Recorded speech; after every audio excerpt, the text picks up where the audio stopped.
Hi, I'm David. Today we're going to try to take a look at a function that is in the shape of f of x equals e to the x, but is moved around. It's shifted 8 units up, and it's reflected about the x-axis. And I want to actually get an equation, a function that looks like that. But first, let's try to draw a picture of what this thing might look like. So first, what does e to the x look like? It looks something like this. There's y equals e to the x. It hits down here at y equals 1.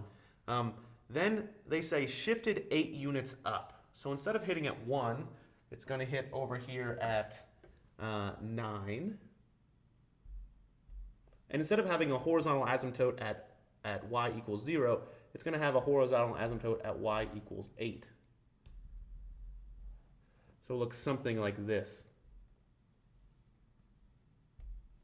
That's our new one.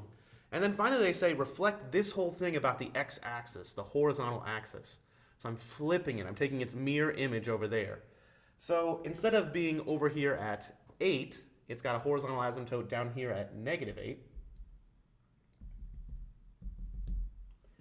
And it hits the y-axis right here at -9 and does something like this.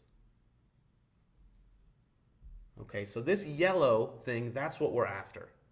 We know that the pink one equals y equals e to the x, and we need to try to get some sort of function that looks like this one. Well, let's kind of work our way there. Let's try to get this orange one first. If I have a function and I want to vertically shift it 8 units up, what do? Well, I take the original function, f of x, and then I add 8 units outside of the parentheses. That's how I shift something vertically.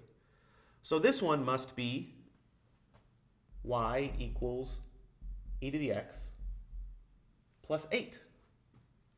Okay, that's not too bad. And then if I have a function and I want it to be reflected about the y-axis, so now my new function is, reflected about the x-axis. So now my new function is f of x plus 8. And I want to reflect that about the x-axis. All I do is multiply that whole function all the way through by -1.